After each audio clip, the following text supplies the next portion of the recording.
Hi students, I am Rama Miss again starting with bookkeeping and accountancy bills of exchange lecture 2nd. In first lecture we already completed about the introductory part of bills of exchange, and now we start with advantages of bills of exchange. Why bills of exchange is used in today's credit business world? It is a legal evidence of debt. Then, being a negotiable instrument, it can be transferred for the settlement of one's debt. Means it is a transferable document.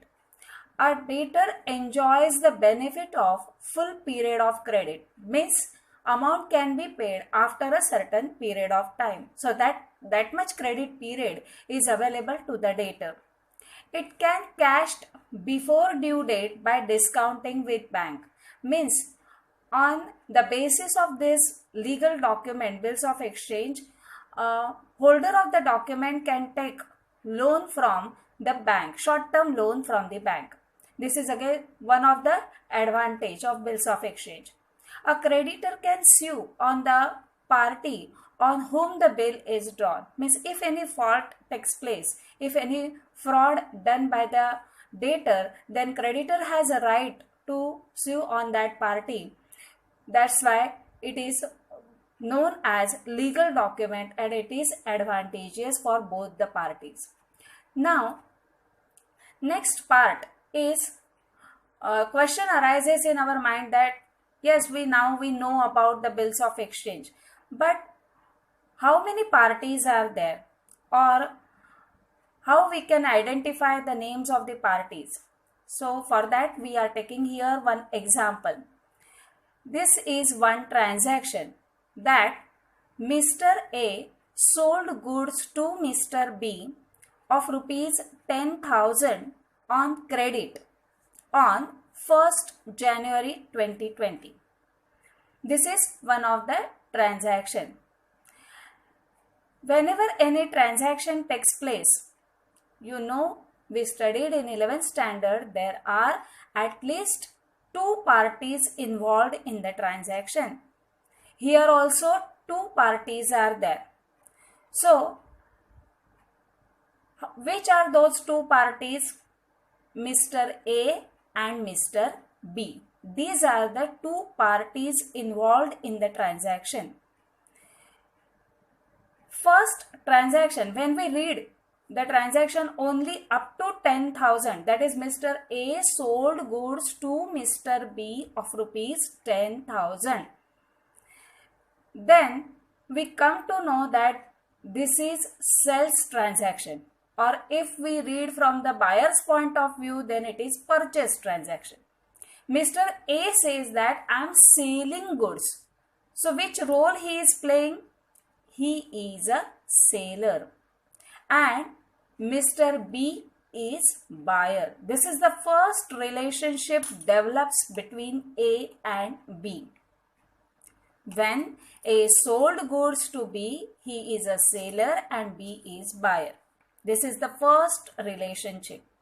When we add in the transaction the word on credit, again their relationship change. If the A sold goods to B on credit, then A is known as creditor.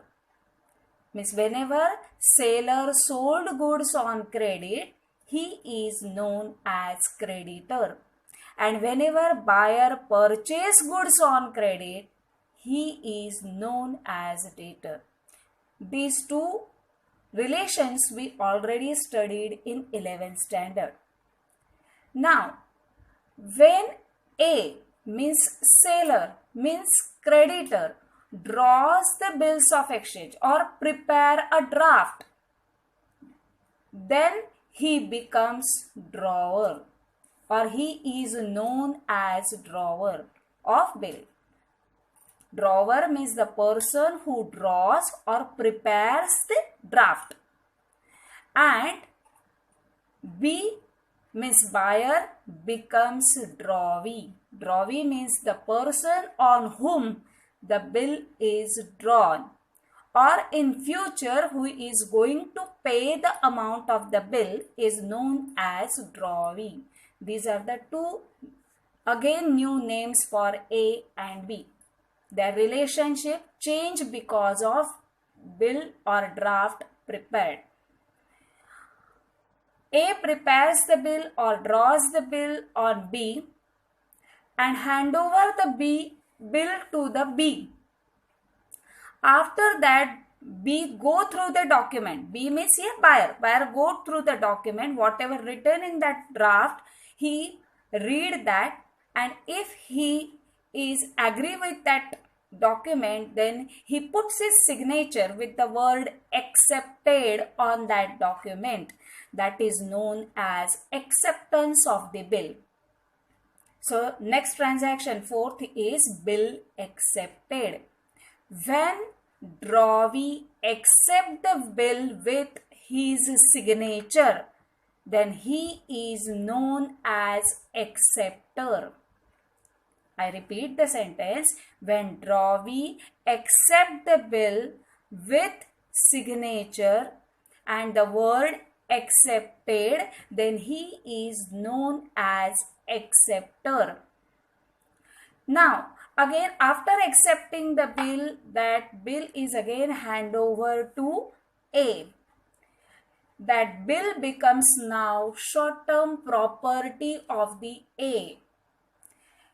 A calls that bill as bills receivable. I think you heard this word in 11th standard. Bills receivable. At that time, I told you about that bills receivable means confirmed debtor. Means that customer who gives in writing that I will pay you after a certain period of time. That's why A calls that bills of exchange as bills receivable. For A, it is asset, because he will receive the amount of the bill after a certain period of time. And for B, it becomes liability. Means whatever amount mentioned in that document, B will pay after a certain period of time. So he is liable to pay that amount. That's why he calls that bill as bills payable. Payable means he will pay in future. Payable. Receivable means these transactions will take place in future. Payment will take place in future. So this bill will become the property of the A. Now A can handle that bill as per his wish. If A transfers the bill to third person, any other third person, that transfer is known as endorsement. If A endorsed the bill to any other third person, see in our example, that last column is there, that is Mr. C. When A endorse or transfers the bill to Mr. C, then A becomes or known as endorser, and C, that third party, is known as endorsee, who receives the bill of exchange. Now is it clear to all of you that the persons are same, A and B, parties are same, but their names as per their transaction, names are going to be changed. How a particular person's names are different in different groups. For example, your name, your grandfather, grandmother is calling you in some other name. Your parents are calling in some other name. In friend circle, your name is different, but you are the same person. Same way, A and B are seller and buyer.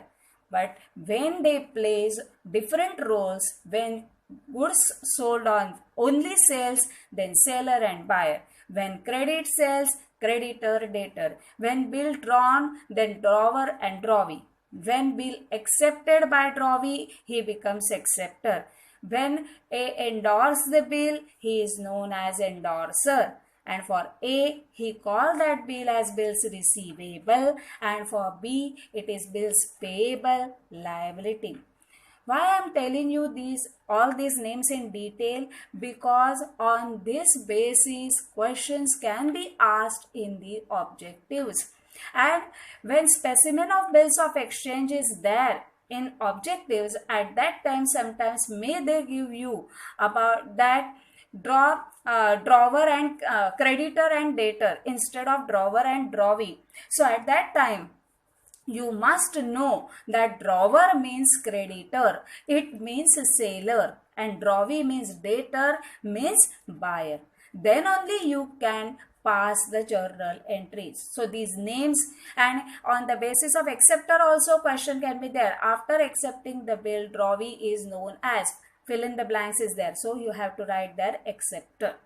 So like this way, so many questions are there. When we meet, I will tell you about that. But this is very, very important. So from this, it is clear that there are total 3 parties in bills of exchange: drawer, drawee, and payee. Drawer is the person who draws or prepares the bills of exchange, means seller.